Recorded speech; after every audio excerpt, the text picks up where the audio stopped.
Hey Cam, just your initial takeaways after the game. Your thoughts on how things ended there as well on that 4th and 4 play. Um, yeah, we just got to keep competing. We had a lot of games, just like it ended today, and we just been on the short end of the stick. But at the same time, it didn't come down to that play. We had our opportunities in the first, second, and third quarter prior to it leading up to that particular moment. So we just got to be better throughout the whole game, offensively, defensively, and special teams, and we will. Demir talked about execution and that was key down the stretch. From your standpoint, what were your thoughts on the execution on that last drive? Say it one more time, sir. Demir talked about execution. What were your thoughts on the team's offensive execution on the last drive? Yeah, it was okay. We was moving the ball, so it wasn't like it was a lack of execution. It just has to be just a little bit more execution on the gotta have it situations and situational football. Next, we'll go to Tara Sullivan, followed by Dan Roche. Hey, Cam. This may be a harder question to ask after a loss, and I know you did talk a little bit during the week about your influence on many other quarterbacks, but you did just play Deshaun, and he played really, really well today, and I know you're not watching as that happens, but do you think in the long view someday you'll really absorb the influence or long-lasting sort of generational impact that you've had on quarterbacks around the league?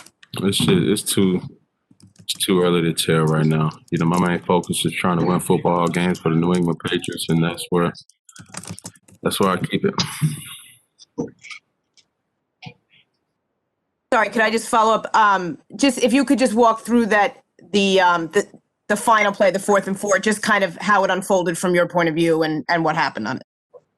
Yeah, we had a good play call, but it just came down to execution. They brought some pressure.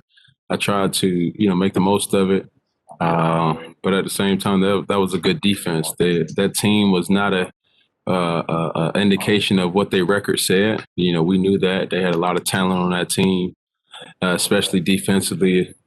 But yeah, through it all, man, we just gotta take this opportunity and learn from it and just be ready to go next week.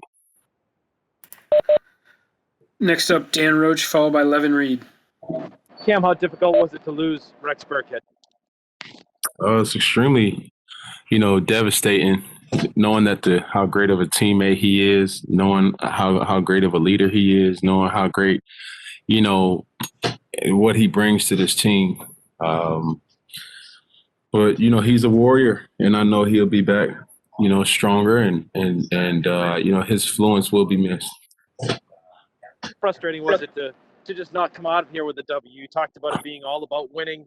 You guys seemed like you got back there in the second half and just couldn't get that final points to tie things up and take it from there. Yeah.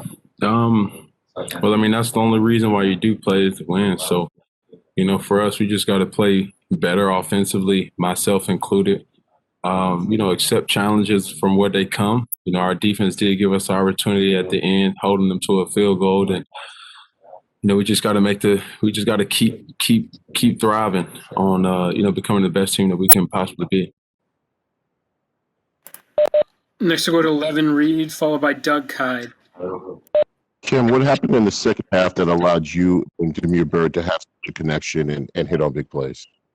Demir was just, doing exactly what he's been doing all year, pretty much in practice and all, for it to show up in the game. It's just what, coach always talks about, practice, preparation, and execution turns into in-game reality. So, Demir's been doing a great job on those routes, and for him to keep coming downhill and for it to show up on game day, it just showed what he's capable of doing today.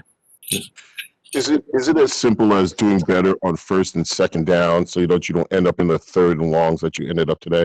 No, we just got to sustain drives. I feel like, with a defense like we played today, with such a strong, front seven, we just got to make sure that we sustain drives, keep them out there. They don't typically give up big plays. We knew that coming into this game, have to find ways to, string together plays, run the football, keep them off balance with the pass. And, we're able to do that some, and sometimes we just got one dimensional. But yeah, through it all, like I said, we had our opportunities.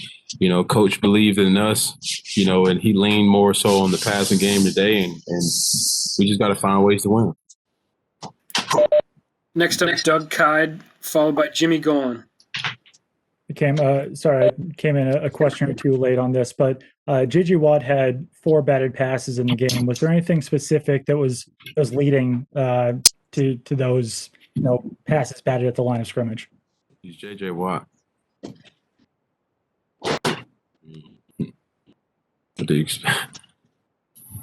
I know he doesn't get 4 batted passes every game, so was there anything specific that he was doing or the offense was doing? He's J.J. Watt. He's an all-pro, perennial all-pro. He's a defensive player of the year, one of the best players in this generation. So for us, it is what it is. They get paid too, so for us to go against that, I'm not saying we fold up the tent, but at the same time, they're going to make plays just like we're going to make plays. And we just can't get, bent out of shape when that happens. We just got to move on and still be able to move the ball like we did show sometime today, but not enough. And looks like final question will go to Jimmy Golan. Actually, that was the question. You can go ahead and give it to someone else. Go to Phil Perry. Hey, Cam, sorry, I came in a couple questions late, but there were a couple of moments in this game, particularly on that 4th down at the end, where Houston was able to get some free rushers into the backfield on you guys. Was there anything consistent in those moments that was happening on your offense's end that led to those moments? We just have to go back and watch the film, learn from it, be better from it, and we'll put back in that situation again. We'll execute better. It brought some pressure off the left side there on that one, Cam, and Isaiah had just come out of the game. Did that have anything to do with any communication on that side of the line there? I wouldn't say that. They brought that pressure multiple times today. We knew that they were a repeat type of defense, and if it hurt us one time, which it did, they'll come back to it. And surely they did. So for us, it's just a matter of, understanding, situation of football, and in that position, got to have it situations, and everybody be firing on all cylinders. But like I said, we'll learn from it and be better from it, and just have another opportunity this week coming up with a great week of practice and our next opponent. Thank you, Cam.